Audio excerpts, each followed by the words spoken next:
Bonjour à tous, nous voici dans l'étape 17 pour la pose du treillis soudé et le ligaturage entre les épingles, le treillis soudé et les poteaux d'angle. Donc c'est une étape vraiment très importante parce qu'elle va maintenant nous permettre de pouvoir poser le béton, donc faire couler le béton. Et c'est donc une étape très importante pour la construction.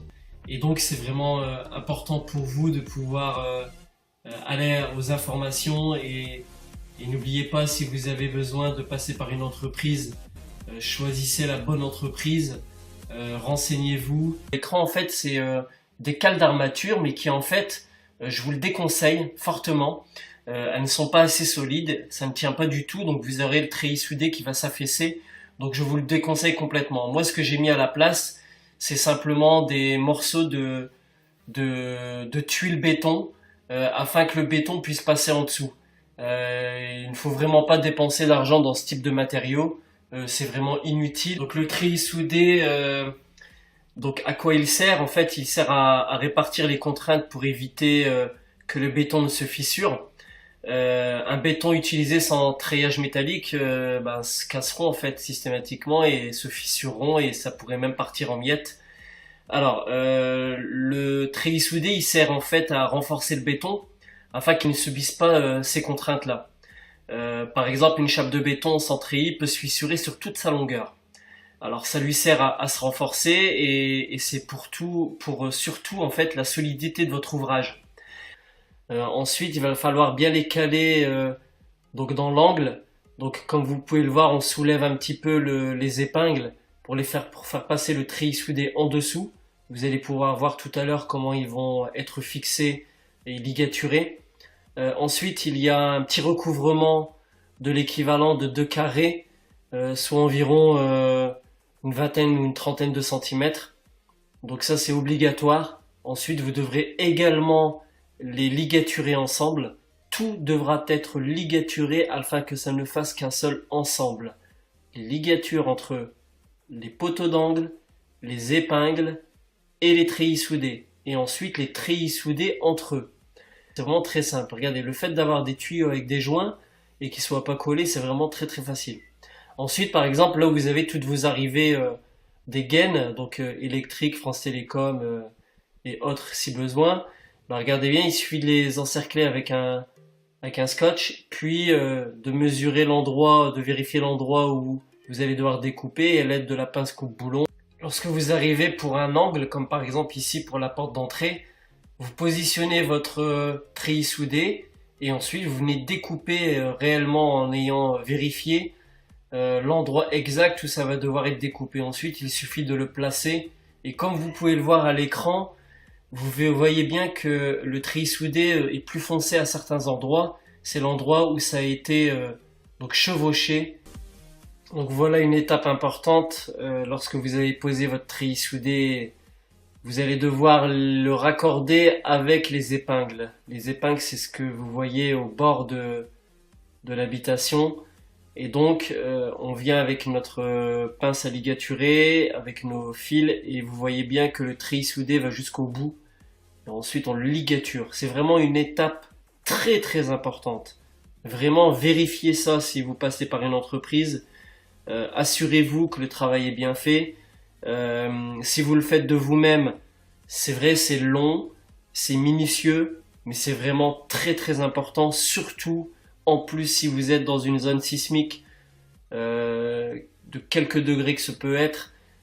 Vraiment, c'est très important. Je pense que je le répéterai jamais assez, mais cette étape de ligaturage doit être faite sur l'ensemble du contour de l'habitation, que ce soit les angles lorsque c'est entre le treillis soudé et le treillis soudé suivant, vraiment sur la totalité du contour de l'habitation, vous devrez ligaturer. Ensuite, vous passez au ligaturage, comme vous avez pu l'entendre tout à l'heure, sur entre deux treillis soudés qui ont été posés au sol, il va falloir ligaturer, afin que si vous deviez par exemple vouloir soulever votre habitation, votre treillis soudé d'un bout à l'autre, imaginez-vous que l'ensemble se soulèverait. La prochaine étape sera le béton, on va couler le béton Donc c'est vraiment une étape importante. J'espère que cette vidéo vous aura été utile. Bonjour à tous, nous voilà dans l'étape 18 qui va consister à couler le béton donc pour la dalle.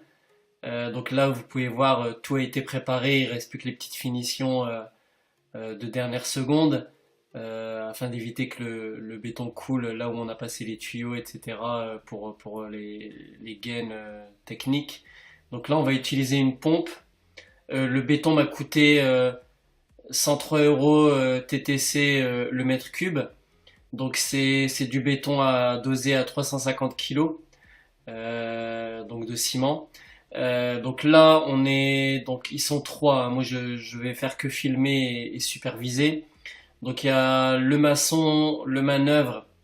Ah oui, la pompe a coûté 280 euros pour qu'elle puisse être utilisée.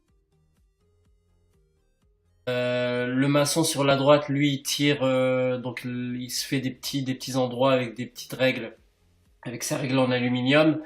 Ça lui permet ensuite de pouvoir s'assurer de la planéité totale de la dalle. Alors, la surface totale, comme vous avez pu le voir si vous avez suivi toutes les vidéos et notamment celle où je présente le projet, il faut savoir c'est qu'il y a 36 mètres 60 de longueur sur 9 mètres 04. Donc ça fait un paquet de longueur et de mètres cubes bien entendu à tirer. Et donc pour calculer le nombre de mètres cubes, donc là par exemple ça fait 36 mètres 60 fois 9 mètres 04. Et comme on a 18 cm en hauteur de béton, ça fait fois 0,18 cm. Ce qui vous fait, à peu de choses près, 60 mètres cubes donc à tirer. Et n'oubliez pas, c'est que comme vous avez une grande quantité, n'hésitez pas à négocier à la fois le prix de la pompe et à la fois le prix du béton. Et sachez qu'ils sont ouverts à la discussion. Regardez le maçon avec une planche et trois morceaux de bois. Il s'est fait un petit appareil pour pouvoir tirer le béton et ça lui permet de faciliter son travail. Donc c'est vraiment facile. Et ça se passe super bien. Franchement, je suis très content, très satisfait. C'est une grande étape parce que grâce à cette étape, on va pouvoir commencer à monter les murs en parpaing. Et donc là, vous allez pouvoir le voir dans les prochaines vidéos. Vous verrez, ça se passe super bien. Pour vous dire, là, à ce stade, j'en suis donc mardi dernier. J'ai terminé la première maison intérieure. Peut-être même que je vous mettrai dans la vidéo prochaine l'intérieur de la maison fini, quasiment fini même. Et donc ça vous donnera un avant-goût de ce qu'est ce projet, de ce qu'a été ce projet. Bien entendu, il y aura encore énormément d'étapes qui vont arriver avec des précisions.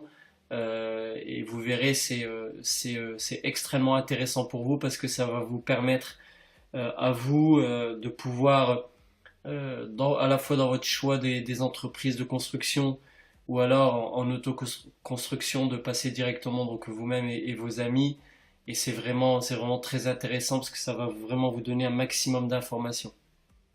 Alors là, le maçon est en train de tirer les derniers mètres au niveau de la dalle. Et c'est quand même assez simple. Regardez, il a même pas utilisé de laser. Et la dalle, elle est vraiment d'une planéité extrême.